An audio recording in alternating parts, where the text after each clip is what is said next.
So you have to stop talking now for a bit. Don't tell me what to do. Push the button. There's no earthly way of knowing He's singing. which direction we are going. There's no knowing where we're rowing or which way the river's flowing. Is it raining? Is it snowing? Is a hurricane a-blowing? Not a speck of light is showing, so the danger must be growing. Are the fires of hell a-glowing? Is the grisly reaper mowing? Yes! The danger must be growing, for the rowers keep on rowing, and they're certainly not showing any signs that they are slowing!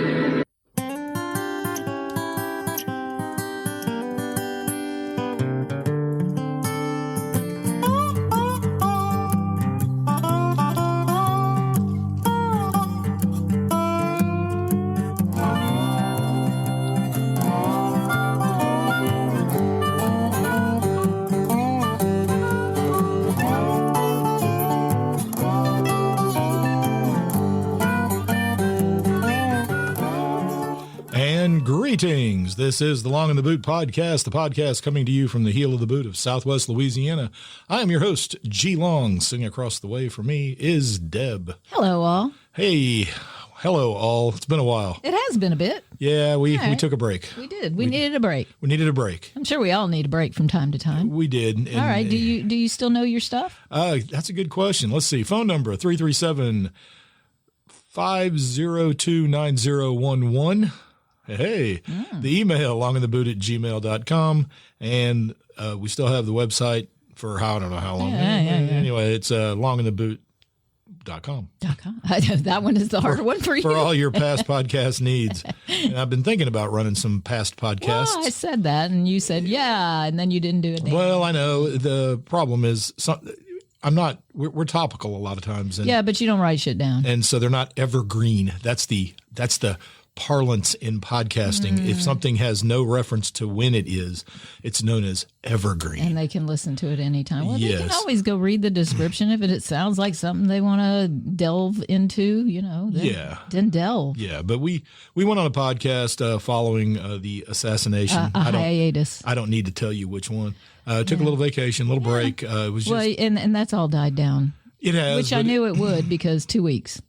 Well, except for the conspiracies about the shooting itself. Well, that's picked up, but I haven't read diddly squat about that. I didn't know about him I've watched some videos before, that are quite interesting, actually. But the problem nowadays is what's real and what isn't. I don't know anymore, so I don't want to be confused, and I don't want to take up brain cells for it. So whatever happens. Don't want to do that. So yesterday, we're recording on Sunday. Yesterday was the No Kings protest across the land. It was. And I want to address something really quickly.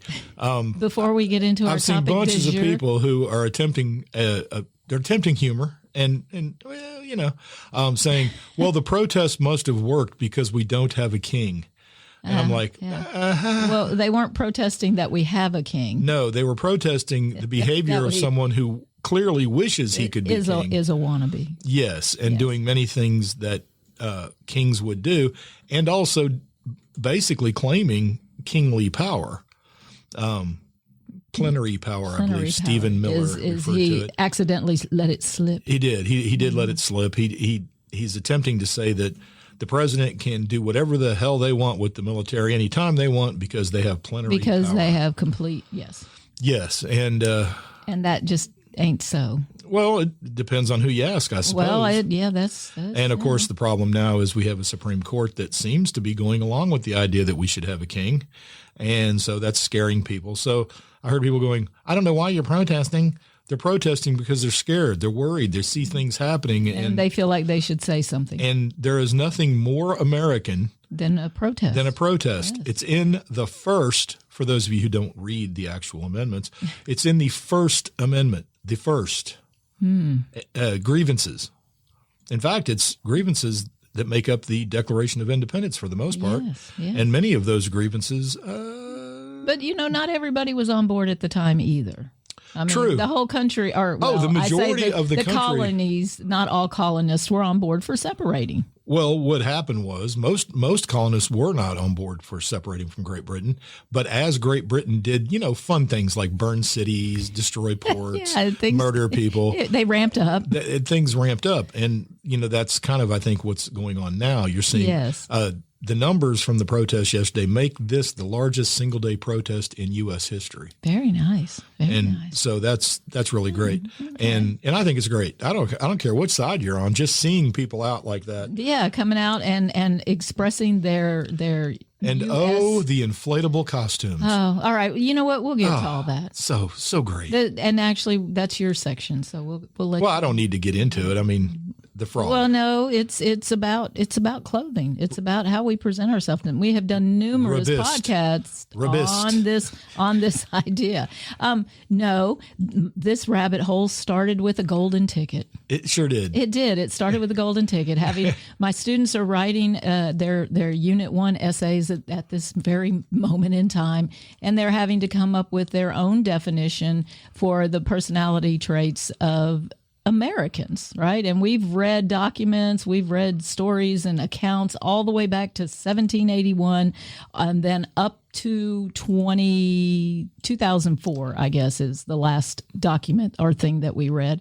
Yes. And we've been struggling, and we were talking about immigrants and immigration in this country and how it has had a varied history as well, and that some of these people must have felt like they had won a golden ticket coming to America, right, at certain times, not all times.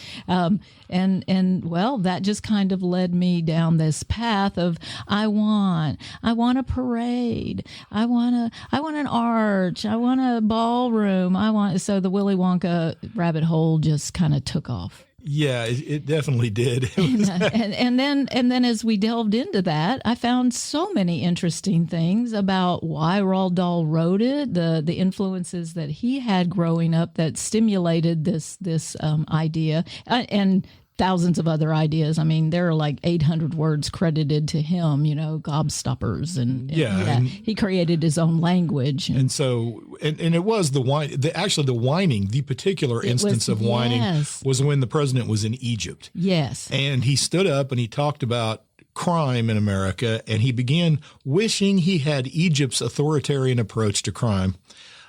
He did not use the term police state. However, he did say about the military dictatorship in Egypt that he admires. Yes, that talking about the leader of Egypt, whose name is El Sisi in Sharm El Sheikh. He's a very powerful leader. He's done a fantastic job. He lauded Egypt for having very little crime because they don't play games. No, they arrest you and then kill you. That's you don't go to jail. You don't pass go. He then pivoted to criticize governors in the United States, saying that he blamed them for all of the high crime rates across the nation, which is not true. Well, the governors are out committing crimes, don't you know? Yeah. The fact is that Egypt is a police state. Okay. Plain and simple.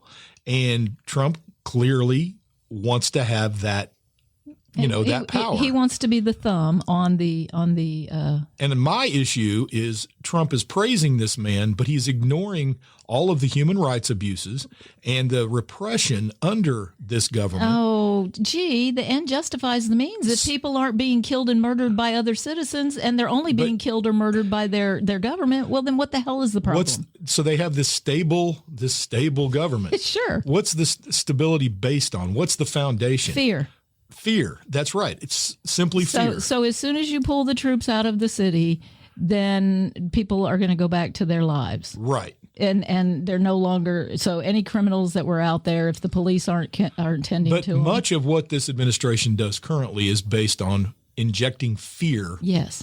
And what the irony, and this comes back to me over and over again, is the people who are most fearful are the people in power. So they want to be the victim of this overarching nemesis, whatever they want to call it today, Antifa, gangs, terrorists, whatever the ghost, the ghost that's the out enemy there. du jour. Yes, the Holy Ghost, whatever ghost, I don't know. Yes, and the enemy from within, I believe Trump called them. He said that numerous. And at the same time, they're victims. They also present this image of we're going to be strong and crush this resistance. And so you have a group of people, and the administration, half of Congress, 7 members of the Supreme Court, they want both victimhood and they want control. Yes. And so this is all based on fear. Well, it's a cycle. It's not a new cycle. No, it's the same fear that was generated during the McCarthy era. Yes. And we're back to it. Yes. We don't have it's not a red scare this time, but it is. It is a red scare. Because the blue. Or is it a blue scare? No, it depends on which side you're on. The blues are the Republicans. It might be a blue scare. So it's a new red scare. But that's my point. It's whatever side you're on, and they're scared. And with the largest protest in history happening just yesterday with no apparent problems anywhere, it seems strange that all of these terrorists and these enemies from within didn't do anything. Who have signs that were bought by, I don't know, George Soros or something. That was part of their complaint, was that these people protesting have all been paid. I saw a guy, he set up a table, and he was making out paychecks. They were joke paychecks, but he was paying the protesters $1.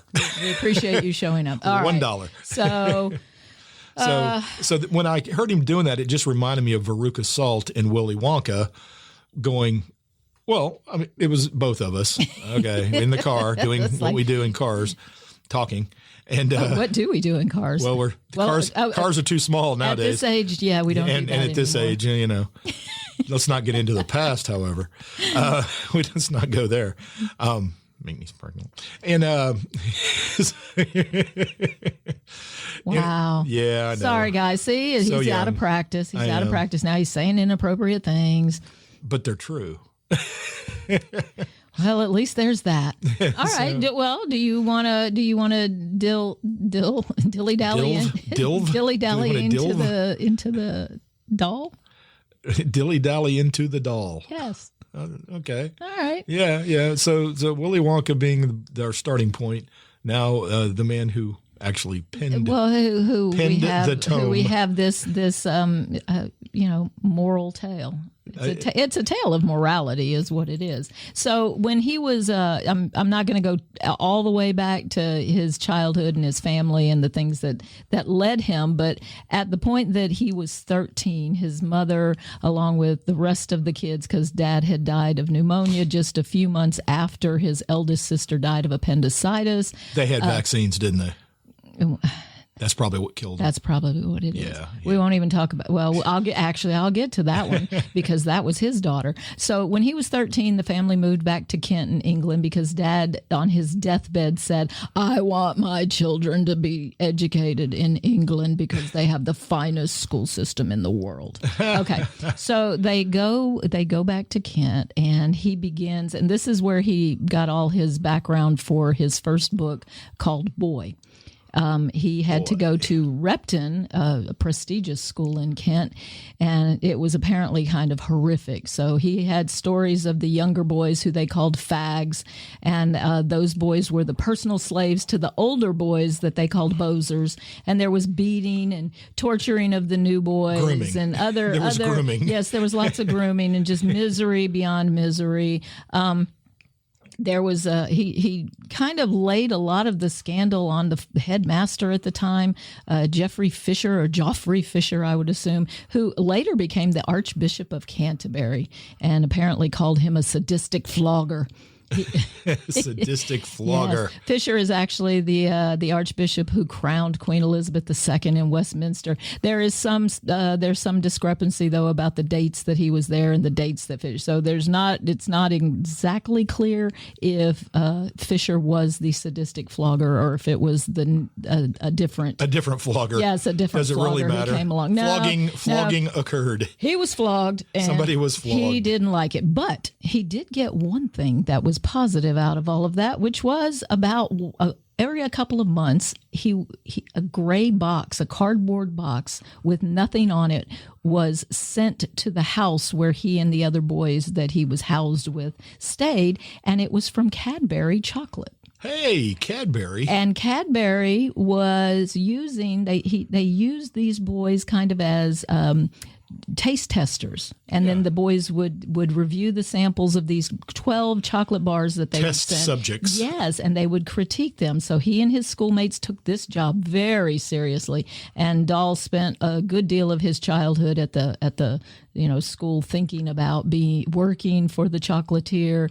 And I don't know what I missed the name of the competing, but there was a competing chocolate house nearby that they who I'm sure was evil. Yeah, so he got done with his education, and I looked at his education. I thought there was something interesting. One of his teachers. Yeah. Did you catch I have never met anybody who so persistently writes words meaning the exact opposite of what he was trying to say. Yes, I love that. Well, and that's the confusion, isn't it? And isn't Willy Wonka kind of a confusing story? You have 3 renditions of that on film, and they constantly escalate the level of darkness. Yeah. Right? I mean, there's a little hint of it with the new Gene one, Wilder. can we agree that the last one, the musical, we're not even going to worry about that. Yeah, all right. So 2 renditions. That we would. Well, after he got out of school, he really did want to travel. He wanted to go to exotic places. So he did that, but then he kind of sensed in 1939, he sensed that something big was coming. Something was afoot. Something big was coming, and it's called, WW2. So where did he drive? He drove to, somehow got a ride and ended up in Nairobi, and that's where he enlisted.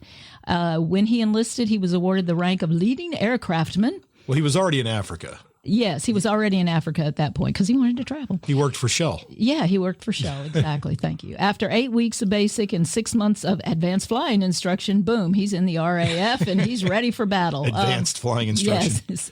Well, there's a war on. What are you going to do? You got to rush those boys through.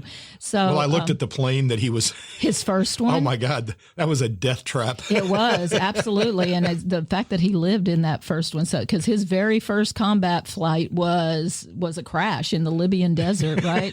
He was Thank God for sand. He was flying an unfamiliar plane called the Gladiator. He was supposed to meet up with the 80 Squadron in the Western Desert, but the coordinates that he was given were not correct. So somebody didn't do their job correctly. Somebody was not good at maths. Yes, and then he found himself losing daylight, losing fuel in the middle of nowhere. He was forced to a crash landing. The undercarriage hit a boulder, and the nose of the Gladiator slammed into the sand at 75 miles an hour. His head struck the reflector. He fractured his skull. He was blinded for days. He managed to pull himself from the burning wreckage.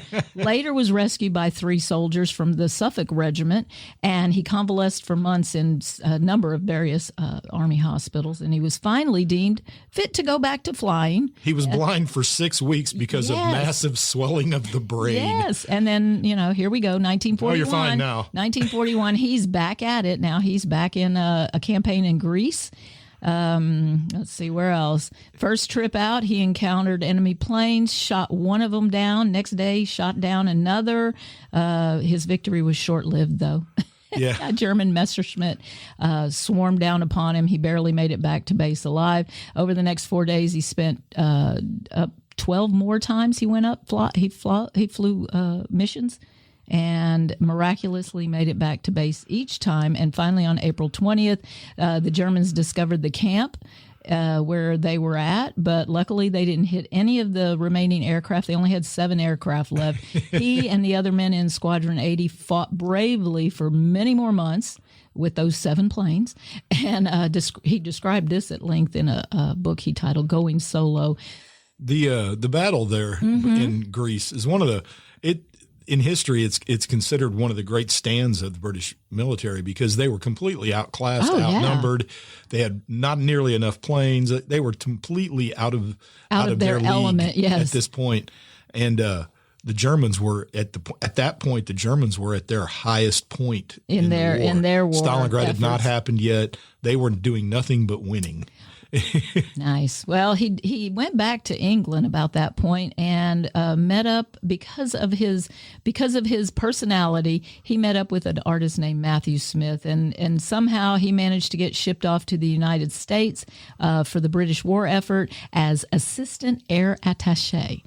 So while he was in America, he made friends with a newspaper owner named Charles Marsh, and Marsh and Dahl immediate friendship. So it's kind of hinted at that he became a spy. They struck up an immediate friendship. He was supposed to help create British propaganda to keep America interested in their war effort and kind of sympathetic to Britain, in this war. Yeah. And then he met up with C.S. Forester, famous author, and Forester asked Dahl to tell him. He wrote all the ship Yes, stories. he did. He asked Dahl to tell him a story that he could write. Dahl thought it was easier to put it on paper himself, and eventually that was the shot down over Libya. It appeared in the Saturday Evening Post. Forrester said, "I'm not changing a thing. It's your story. I'm not taking it." And they published that. Well, as that goes on, he then becomes really a bigwig in Washington. At some point, he writes a story called The Gremlins. And somehow it gets passed along to a guy in Washington's good friend named Walt Disney. Hey. And Disney decides he's going to do that story as an animated feature. And immediately the project just started having problem after problem. And ultimately it gets published as a book called Walt Disney, The Gremlins, a Royal Air Force story by Flight Lieutenant Roald Dahl. And we all know that eventually they finally got a movie made of The Gremlins. But I'm sure it's well changed. It's been well changed since I like what Dahl was doing when he said what his job was while he was working for the British in Washington. It was when Winston Churchill and FDR would meet. His job was to keep Winston Churchill informed of what FDR was thinking and what was going on in his mind at that time. So because FDR and Winston Churchill got along famously, but obviously there would have been issues. Yeah, differences. And so his job was to kind of make sure that it was smooth between the two. Yeah. So he was kind of a mediator in between the relationship. Yes. Oh, okay. And his Stevenson, a guy named Stevenson was the person that he would pass it on to. And they were known together as the British Security Coordination. Okay. But eventually he was booted out. He said I was booted out by the big boys. By the big boys. Well, while he was gallivanting all over, the years in England had been quite profitable for him. He began to miss New York City life. So he goes back to New York City. While he's there in the 50s, he starts making money. The New Yorker, Collier's begins publishing his stuff. And he begins living with the Marsh family. And he meets Patricia Neal, the actress. The actress. And he ultimately marries Patricia Neal. They stay married for about 30 years. She was sick towards the end of their relationship, and he was seeing another woman and all that, but that's who he had As kids people with. do. As people do. He did take care of her till the end, though. Oh, that's good. So they had kids together, and he credits the fact that he said, "I never would have written children's stories had it not been for having my own children." Right. So that kind of needed to, when he met Patricia Neal, one quick little side note here, she had been filming The Fountainhead with Gary Cooper. Ooh, yeah. And she began having an affair with him. And by 1950, Cooper's wife found out, and she did not take kindly to that. They have a telegram actually that this woman sent to Patricia Neal, and it's all in caps. "I have had just about enough of you. You had better stop now or you will be sorry, Mrs. Gary Cooper." Eventually, Mrs. Cooper got her way, but her husband had made Patricia Neal pregnant. Oops. Forced her to have an abortion. Ooh. And hey, those were illegal. Yes, 1950s, and you're talking, so that was pretty, something at the time. Anyhow, so that opened it up for him to be able to marry her. Yeah. as tumultuous as all of that had been. But when they had their own children, right? He's honing his skills. He's been working on Charlie and the Chocolate Factory because he's had this in him since he was a schoolboy because of Cadbury. Well, sure. So he's always got that going. But I think the story might have taken a different turn as he's writing the story. His son. Oh, that's it. There we go. He had a personal tragedy. He had the birth of his had a couple of them. He did. The birth of his first and only son, Theo. So that's their child, Patricia Neal, and his. In 1960, they're in New York City, and the nanny is pushing the 4-month-old in a stroller in New York, and the stroller was hit by a cab. The baby suffered shattered skull. He was diagnosed with a neurological deficit. So his priorities shifted. He became fully focused on taking care of his son. 9 surgeries to try to treat the baby's head trauma. He kept having excess fluid filling his brain, threatening his eyesight. I guess similar to Dad. To Dad. Yeah, the author stopped at nothing. He asked the toy maker, a man he knew, Stanley Wade, to help him build a device that would allow the brain to drain that fluid, right? So for 18 months, he stopped writing Charlie. He devoted himself to inventing this shunt that would save his son's life.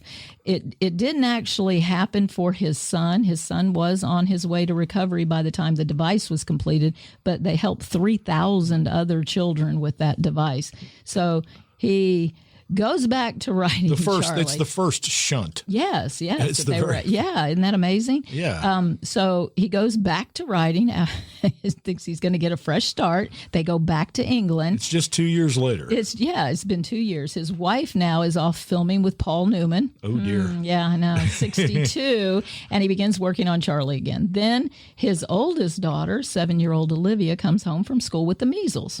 No big deal. All right, no big deal. RFK says that measles are no big deal. So he would read to her in bed while she was feeling poorly. One morning, she was well on the road to recovery. I was sitting by her bed, showing her how to fashion little animals out of colored pipe cleaners, and it was her turn to make one, and I started to notice that her fingers and her mind were not working together. She could not, the manual dexterity. She told her father she was sleepy. In an hour, she was unconscious, and in 12, she was dead. Yep. Encephalitis, right? Yeah. So he went into a great depression. So let's just stop there and say the vaccine for measles is to prevent things like this from happening. Yeah. And anybody who thinks that measles is just a regular old childhood illness doesn't understand that you don't know. It's a lottery. If you don't get your kids vaccinated and they get measles, recover. They will. There is a percentage that will die. Yes. So anyway. 4 most difficult years of his life, it took him to get through writing of Charlie and Chocolate Factory. So when you watch it or you read it to your own children, if you do that, if you're one of those parents who read to your kids, please do. It really is, it's a man pouring his heart out in some ways. But it is a tale of moral corruption, I guess. Yeah. It is, definitely. And the analysis that if you go and research it is there's a lot of different analyses. There are a lot of different analyses of that. So, you've got all of the moral lessons surrounding each of the children and their negative traits. Well, that's what we were doing during the week was trying to come up with, there's no question Trump is Veruca Salt. He is, but he may also be Charlie. When I read what they say is Charlie, or not Charlie, I'm sorry, Wonka's, which, by the way, since Roald Dahl wrote about people he knew and used them for his stories, his postman's name was Willy Wonka. Oh. Yes. So the idea is that Willy Wonka himself had a personality disorder, that he was narcissistic. He was because he had arrogance and grandiosity. He had a need for admiration. He was very flamboyant. Lack of empathy, showed little concern for the danger the children were facing in the factory. He had a sense of entitlement. He did. He wanted to control and manipulate all aspects. He was eccentric, did not want to go out and socialize, right? Everything had to happen within a realm that he could control. But definitely Veruca is It's a combination, I guess, of all of them.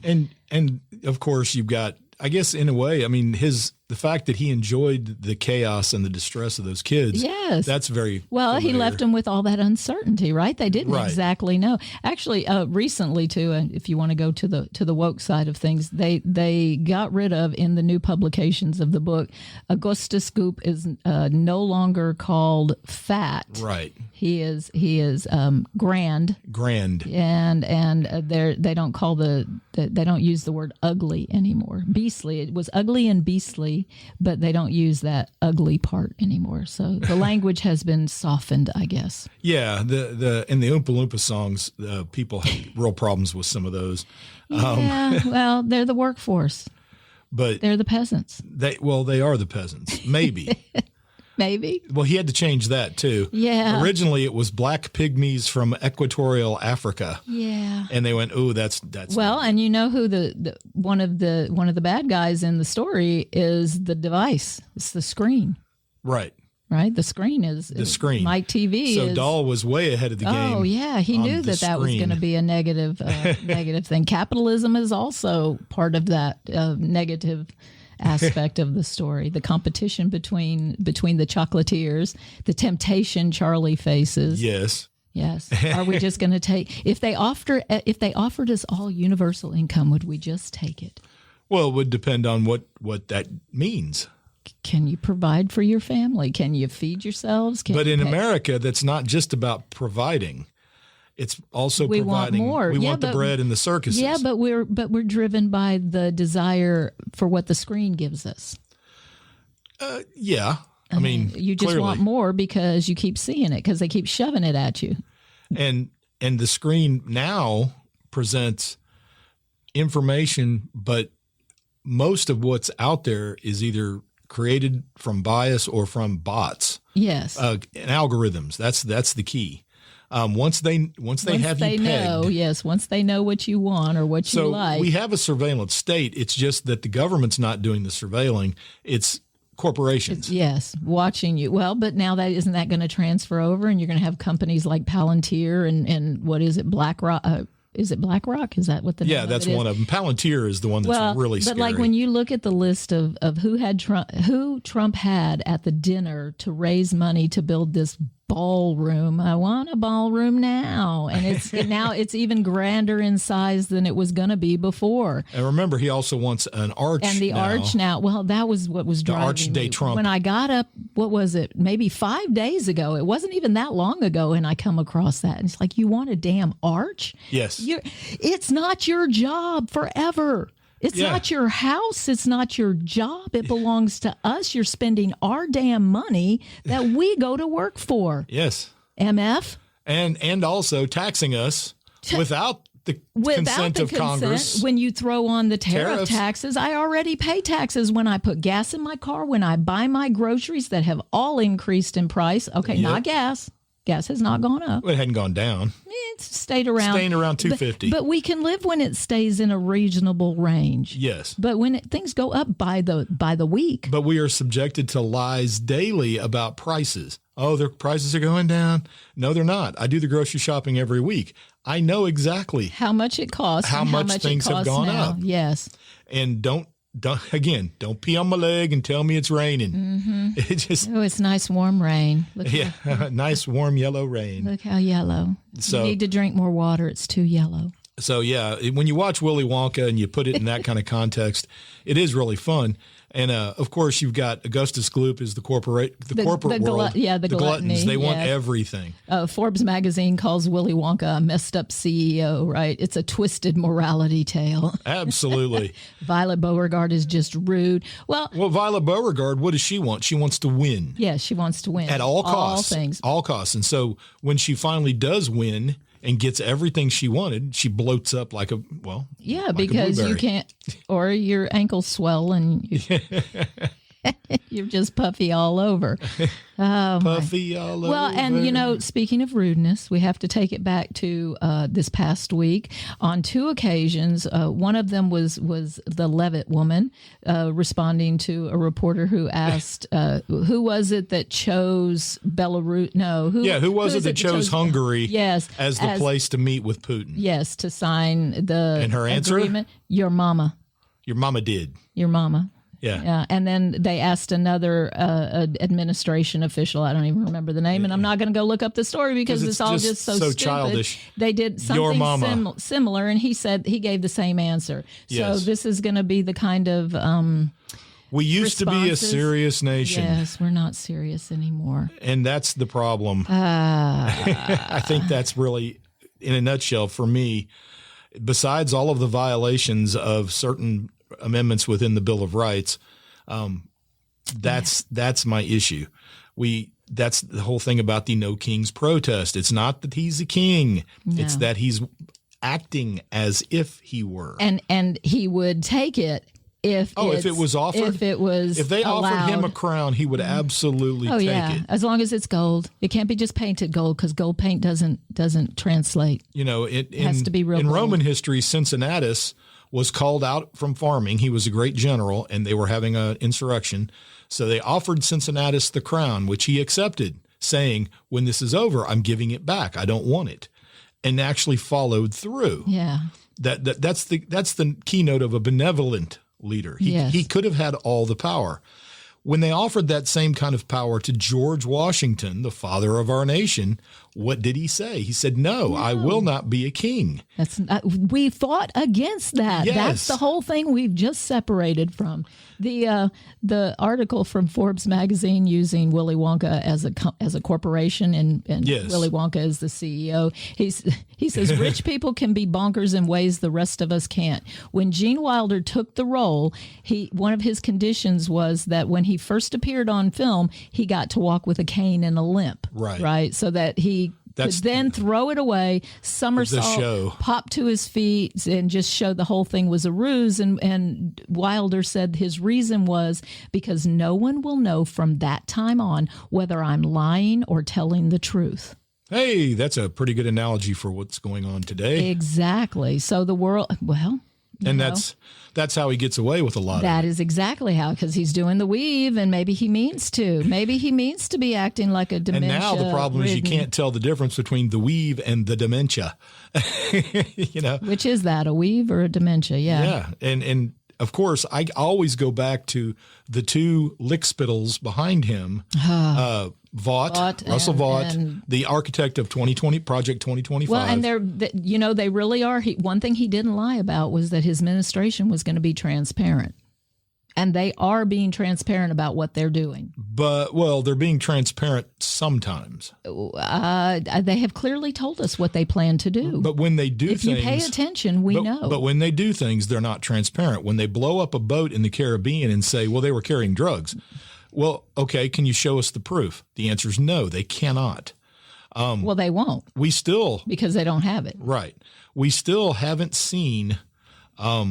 when they told us that the ammunition that hit Charlie Kirk had writing on it, we haven't seen that. No, we have not seen any of that. And they love to show you that. When it was people who were attacking ICE or whoever, they showed us the bullets. Well, one of the boats that we blew up, Colombia, the nation of Colombia, said we hit a fishing boat and we killed a Colombian fisherman whose name was Alejandro Carranza. He was on board the fishing boat that was hit. Now, here's the thing. If you are going to try to interdict drug shipments coming from Venezuela by boat, which is a joke anyway. We all want to see the pictures of all the drugs. No, you're doing an investigation. Do you not want to know where these drugs are coming from? Yeah, you want to get that's your goal. You want to get the not just the delivery guys. You want to get the guys that are doing it. Right. So you just simply board those boats. It's not like we couldn't. It would be very easy to do. The Coast Guard does it all the time. So instead of blowing them out of the water, how about we start stopping them, getting the people off the boat, and then questioning them and finding out exactly what's going on? Why aren't we? Well, the reason is because dead people can't tell tales. Exactly. And so that's the thing. And so far, we've killed 27 people. I can remember when Republicans lost their minds because Obama killed one U.S. citizen. We've now killed 27 foreigners, but apparently that's okay. Yeah, well, that doesn't. Yeah, that's not going to matter. My favorite was the other day. They said that the United States forces hit a very large drug-carrying submarine, killing 2 people. Well, wait a minute. Excuse me? All right. A submarine? Yes. A narco submarine. There it is. Well, you got to get the people the product they want, baby. And the international laws against this, we created.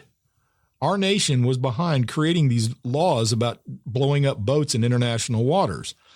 And so the Colombian boat, according to the president of Colombia, the boat was adrift and had its distress signal up due to an engine failure. We would like the United States government to explain why they took action. They have violated our sovereignty in territorial waters. They were in the territory of Venezuela at the time. But didn't Donald say that they don't want to fuck with the United States? Well, he did. I mean, he did say that because the station had to apologize for him saying the F word. Yeah, he doesn't like Colombia.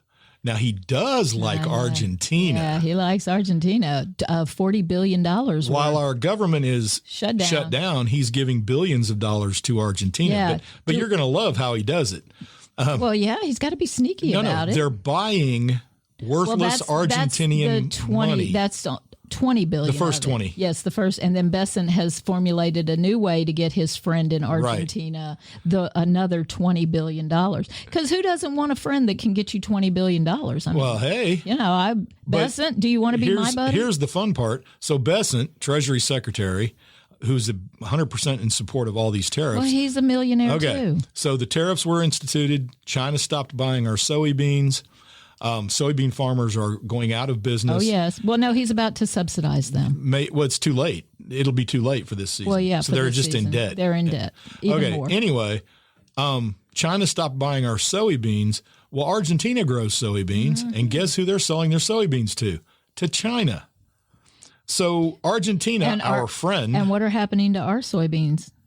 That's a good question. Yeah. Nobody seems to be buying Are they just rotting? And I went and looked. China's trade is up with every country in the world except for the United States. The Oriental Trading Company and Temu and Shein, they don't need us. Oriental Trading Company. Well, it did. That's racist. What? It's every teacher's friend. I know. Every teacher has ordered from Oriental Trading Company because they give you mass quantities of shit. I just remember when they told us Oriental's a bad word. It just means east.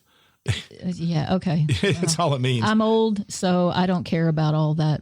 And speaking of spending money while we're shut down, you'll be happy to know that although the Coast Guard is not being paid, that's okay. They're using Coast Guard funds to purchase Kristi Noem 2 Gulfstream jets. Yes, because it wasn't enough that they get high-profile cars and then the hundreds of thousands of dollars to wrap them in skins so they have a particular look. Because we all know Kristi Noem is all about appearance. She already had a Gulfstream, but now they're saying that it just wasn't sufficiently spacious for her needs. Spacious? Yes, it wasn't spacious she's enough. A large woman. Well, she needs a place for her makeup stuff. Oh, my God. And her wigs, I'm sure. Oh, my God. We haven't even talked about Hegseth. $172 million of taxpayer money not approved by Congress once again. Well, no, they don't, because they're not at work. They haven't been at work since September 19th, and we're still paying their damn salaries. I should also point out that she lives in the house that should be occupied by the head of the Coast Guard, but she's taken it. Yeah, well, and the Coast Guard's not getting paid, so she needs, she's got to. Oh, my God. And it should be enraging. Every citizen, especially those who are not getting paid or have been laid off from a government job, which did the government need to be trimmed? I'm sure it did. But was it the low-level people or should we get middle and upper management? First of all, every senator and congressman is still getting paid. Yes. They are getting paid. all during this shutdown. And again, Mike Johnson just told him to stay home till the 26th now. That's the next time he'll be in touch with them as to whether or not the Congress needs to come back to work. Well, I would just like to just say this, put this on the record, that Mike Johnson is a coward asshole. and an asshole. Yeah. Okay. He's a coward. And I can prove that he's a coward because of something he said. And I'm going to read his quote because it's so funny. Because it's his words and not yours. I've not seen federal law enforcement cross the line yet.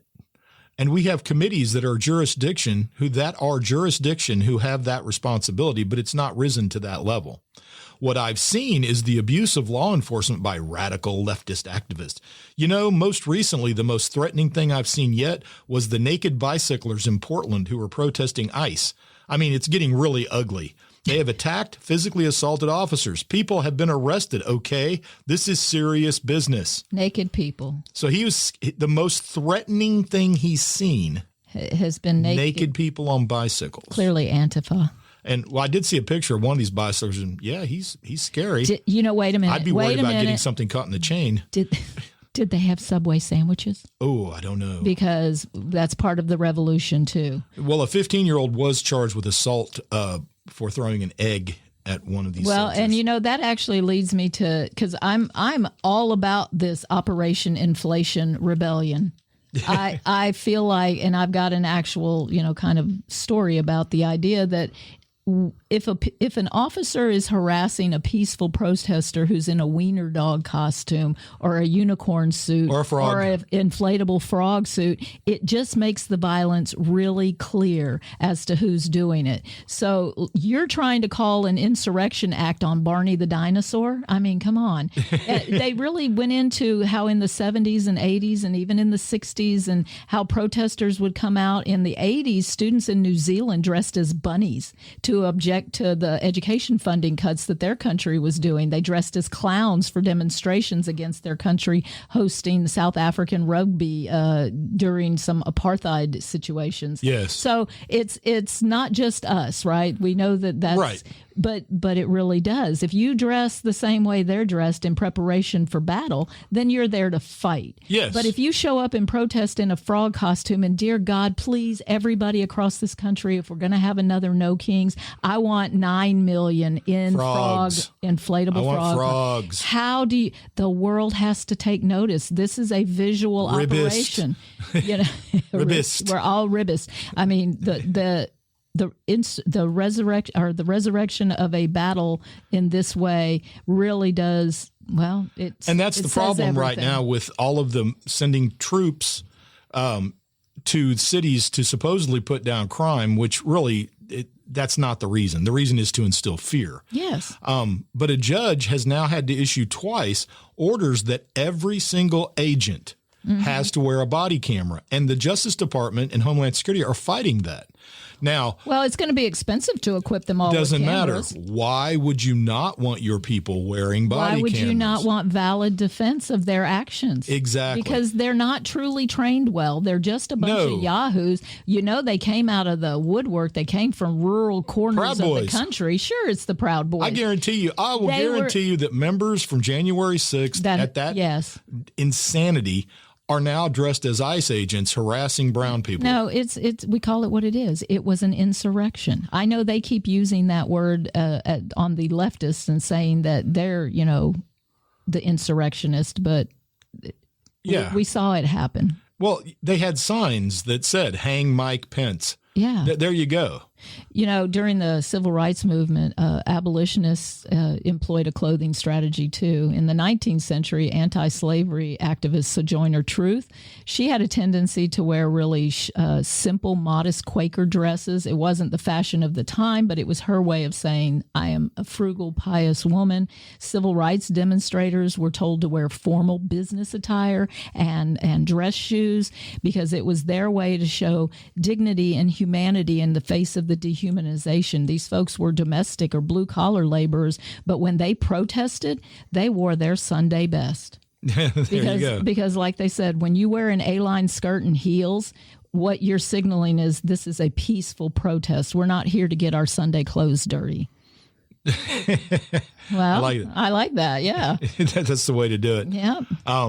So again, the No Kings protest, if you think that those people were wrong, well, that's fine. Keep thinking it, whatever.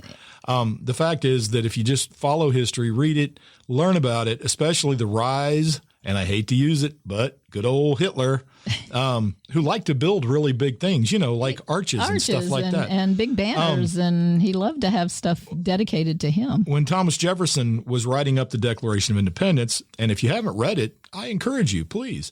There are 27 grievances that he lodged against the king. Many of those grievances would apply today. For instance, and you have to kind of think about it, talking about the king, he has refused his laws, the most wholesome and necessary for the public good. And that grievance was talking about how the king refused to approve laws passed by the colonies. But Trump has shown his disregard for Congress by ignoring laws they have duly passed. Mm-hmm. The Doge thing, when he came in, as I said then, and I still say, it wasn't about cutting waste or anything like that. Or finding, it was about getting into our data and our privacy. Which he now has. Right. And so that's what that was about. And that was a violation of our privacy, which is against the law. They have our medical information. That's supposed to be sacred. Well, how else are you going to get a woman who's crossing a border in order to Trump has impounded funds that Congress had already allocated. That's another law that he has, in fact, broken. It's substantial, the list. Yes. It really is. And I don't know that we'd have enough time to. The tariffs were passed or were instituted by Trump under the Alien Enemies Act of 1798, saying that other countries were attacking us in our trade. But they're not. But they weren't. It was business as usual. And now he's attempting to. He has issued an executive order that would end birthright citizenship under the 14th Amendment, which would just ramp up the immigration ICE people even more, because then they're going to go get the ones who were born here, who think right now that they're citizens. Right. And then that would mean that all of those people are no longer citizens. Well, you saw what was passed another executive order, excuse me. Yeah, it wasn't passed. I keep acting like it was laws. Congress isn't working. They haven't worked even when they were being paid. No, they weren't. But which begs the question, why do they get a check? Well, why is ICE still getting paid? Yeah, exactly. This week, so normally if you come to this country and claim asylum, there's a process. Yes. Well, now you can only claim asylum or protection if you give them $1,000. Well, yeah, that's the golden ticket now. No, that was the other golden ticket. Oh, that's the golden visa. This is the new golden ticket. Oh, okay. So if you're, running victim in your country, correct. You being victimized, you got to have $1,000 as a bond. Yeah. Okay. Yeah, because people fleeing for their lives often carry $1,000. Well, if you truly want to get out, you got to show good faith. You got to give the Don something. Yeah. Kiss his ring, give him $1,000. He has kept among us in times of peace standing armies without the consent of our legislatures. Yes, because they're fighting him on that in many cases. Not Louisiana. Our state is on board. Yeah. Oh, absolutely. I feel it every day. Well, Landry, but here's the best part. Landry doesn't have the guts to do it himself.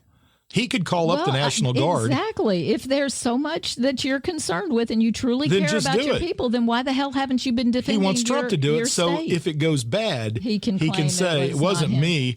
I didn't do it. Yeah, but you did because you asked.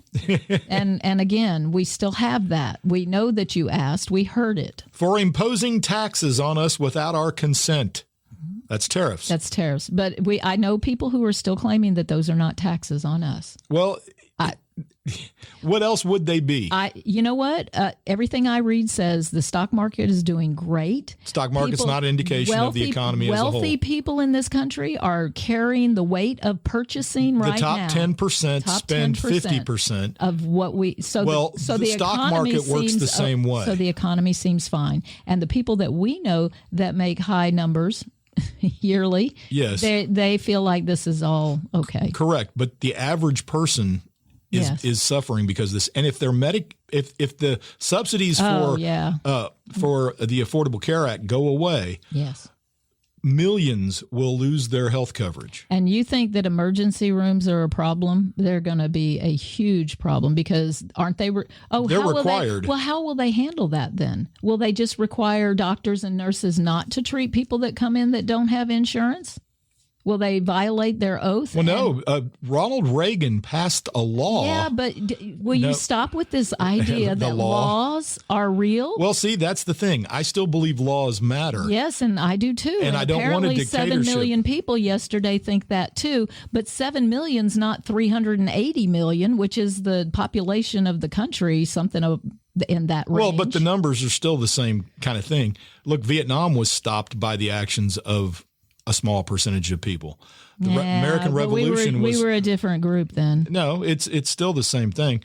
We have violations across the board. Everybody who is nervous about what's going on are nervous because they see it. They obviously have an understanding of history and what this means for the future if we allow it to continue. It's a slippery slope, and we are sliding fast. And that's my issue. It's not that Trump has this incredible power. Right now, he is still somewhat stymied, But if Congress doesn't do its job as an co-equal branch and the Supreme Court, then we will end up with a corporate feudal state where the workers of the country basically have no rights. Yes. Because Trump has gotten rid of all of the oversight boards that could say, hey, you can't do that. That's wrong and it's illegal. Yes. Those boards are gone. Yes, none of that exists. And that's been the plan all along. And look, Bella's pissed. Bella's even mad about Bella it. is mad.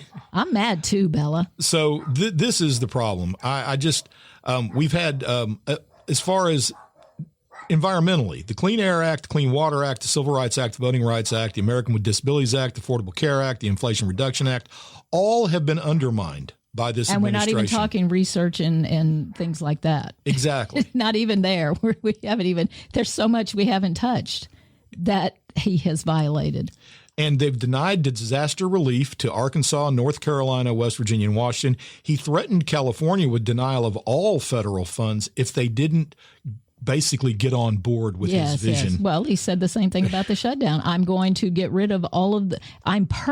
going to get rid of Democratic pet projects or Democratic things that they hold dear. Permanently. How can he permanently do that when he's only in office for 4 years? Well, not according to his friends. Oh, we just let him run again.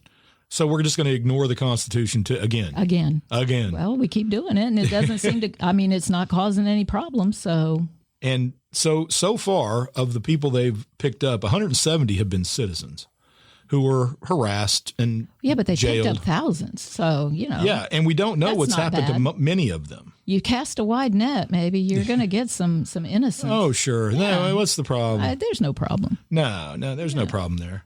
And instead we get, I've stopped 15 wars. I've stopped 30 wars. And meanwhile, the rest of the world is laughing. He's like, he stopped the war in Gaza. Well, that's funny. Israel's dropping bombs on Gaza today. That shit up again. So yeah, okay. Because they don't care about him. They're making it on the surface what it needs to be, and then they do what they're going to do. You know why? Because it's not their country. And so Mike Johnson says, how does this end? How does this shutdown end? I don't know. How does it end? I have no idea. It's up to the Democrats, and they have to decide to do it. Democrats appear perfectly happy to keep the political theater going while people suffer. They want you to put back, and here's a suggestion, Mike. Just agree to keep the subsidies going for 2 years. We will do it for 2 years and negotiate an end to this. And once again, it is not to cover illegal immigrants with health care. That is a lie. They are just sticking to that lie because that's one of their strategies. Correct. Say a lie.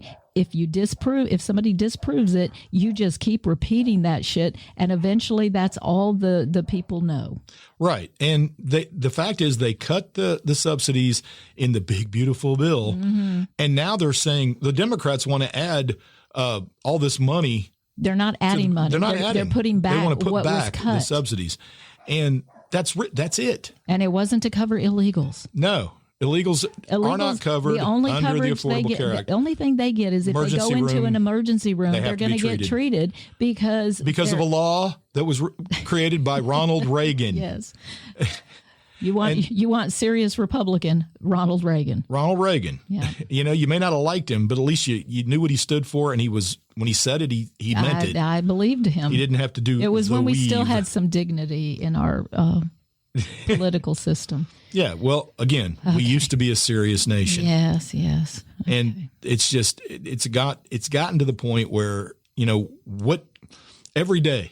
Every freaking day. It is exhausting, and I'm hearing the same thing because I do want to turn away. I want to not read the news, but I scour the headlines because you need to know what he's doing, because turning away, it's like the Pentagon stuff right now. And they're also proud of themselves for not signing on, for walking out, leaving their press badges, not going to cover Pentagon news. Well, except they got what they wanted, which is no media to cover their shit. So all that comes out is what they want to say. But the admiral that was in charge of blowing up boats in the water, he at least left. Yeah, he said no. And hopefully he'll speak out once he's out. Yeah, but then his retirement check is at is possible to be taken away too. And the judge that's told Trump you can't fire people during a shutdown, Trump says, well, that only applies to a small group of people. Okay, so he's going to do whatever the hell what he wants. He's going to ignore the courts again, and this is a problem. Yes. I did read one great headline today, which when they do the polls about support, the headline says Trump's support among men is flaccid. Oh, very good. And apparently that number for Trump is dropping. Weirdly enough. Well, it stays in the... No. But weirdly enough, women seem to be holding the steady. Oh, my God. Yeah.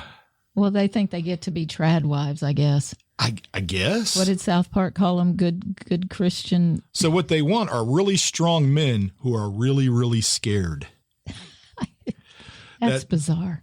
Okay. Yeah. I just stand up. And the reason that men give for being dissatisfied with Trump is the economy, plain and simple. Well, that should be everybody. What's the phrase? It's the economy, stupid. Yep. We got to live. It's the economy, stupid. Well, thank you, Carville. Sometimes out of the mouth of somebody, you get a truth. So there you go. Anyway, so that's it. I hope everybody out there is doing well. I hope so too. And I don't have any real advice other than pay attention. Should we get mad? Yes, but I hate living in that. Well, I'm past mad. Now I'm just sad. I'm sad that people don't consider the damage that's being done to the foundational documents of our nation. The very building blocks of the foundation. If the foundation crumbles, as they're chipping away at it, and clearly, Stephen Miller and Vaught, they want to dismantle it. Yes. Vaught, again, his quote, I want to cause trauma to workers. To workers. I want them to go into work every day being scared and upset. And that's all of us, whether you're working for the federal government or not, because it all trickles down. It all is a part of the whole. And since we all as individuals are a part of the whole, we are feeling it. And I know we are because I work with other people too. And they all feel the chaos is, just like with Willy Wonka, right? Create chaos, uncertainty, and then you have them. Yes. And then you control them. And if you don't know, what your rights are, if you don't know what the past has been, then it's just that much easier to manipulate people. And, censorship is a real thing. That's happening. Yes. And when is the time going to come when the internet doesn't tell you truthfully what the Constitution says? Well, it's already happening. Yeah.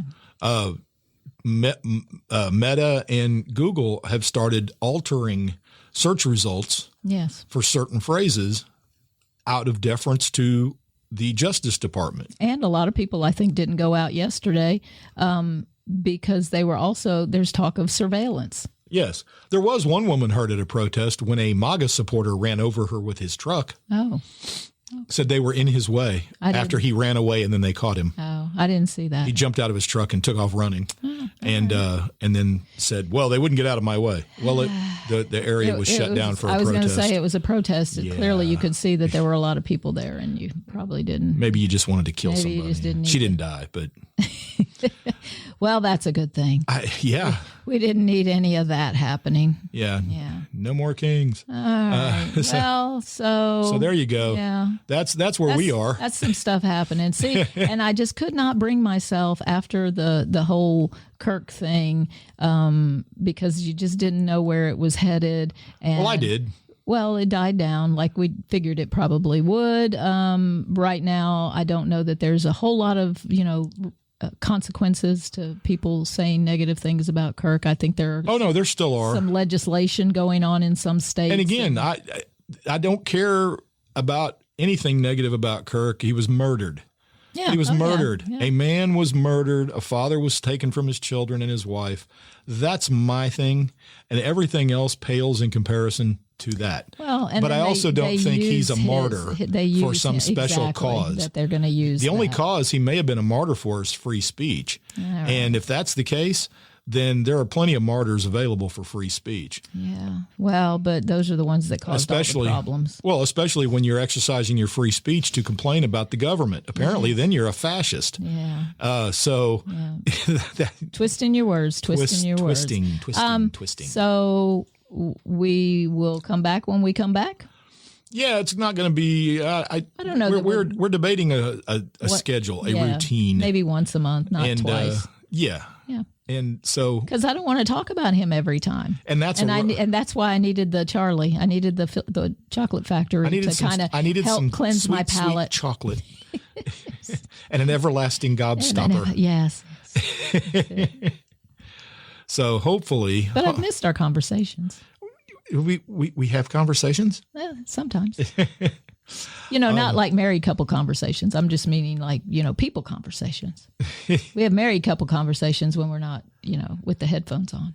Well, I keep hoping for that moment, like at the end of Charlie and the Chocolate Factory, the movie. Oh. When you go up in an elevator? No, when he walks up and he puts the gobstopper on the counter and Willie says, "So shines a good deed in a weary world." Exactly. So we want that. And yesterday gave a little hope.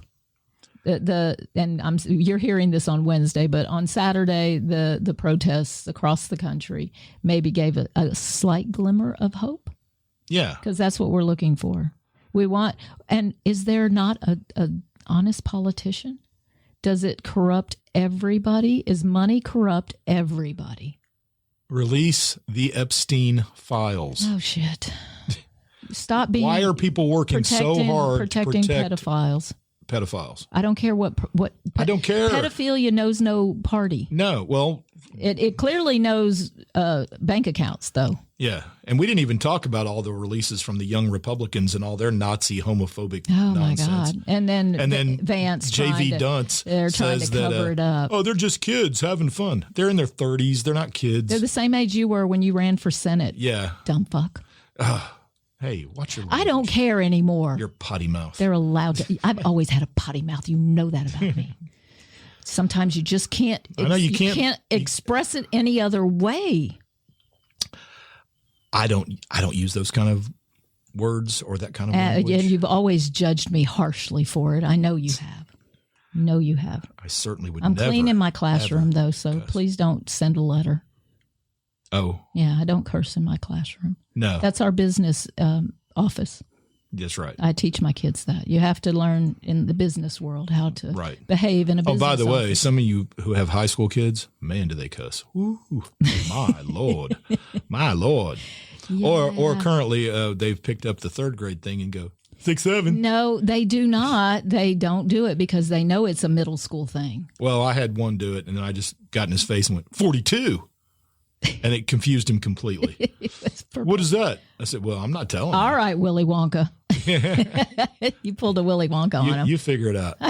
I say that sometimes. Don't act like that because I'll be weird. You think you're weird? I can really be weird. Dude, you have no idea. This is my classroom. If you were in my head for 5 minutes, you'd run out screaming. Okay. So there you go. All right. Let's stop bragging. Braggart. Yeah. Brag. Well, you people all know that you need to find your joy. We like you people. We do. We like you. Yeah. You guys are great. So you're going to take your joy with you. If it has to go to a protest, take it to a protest. And if you haven't seen the dog park commercial. At the dog park. That is the best progressive commercial ever. You wouldn't know it was an insurance commercial, but that's what makes it great. But that's what makes it great. And they're dogs. Yeah. Yeah. The humans aren't the lead. It's the dogs. It was Prime. Actually, we were on Prime. Oh, was it a Prime? Yeah, we won't pay for the commercial-free Prime. Yeah, but I wouldn't have gotten that. But I wouldn't have got that delightful commercial without it. Without it. So don't pay for your Prime so you can get those good commercials. At the dog park. People I don't know because I'm at the dog park. Yeah. All right. Well, all right. You guys have a great week, month. Well, we'll be back. Have a day. Yes, just go. Just one day at a time. Enjoy the day. Yeah, there you go. Sit back, relax. I'll talk to you later, G. Talk to you later. Bye.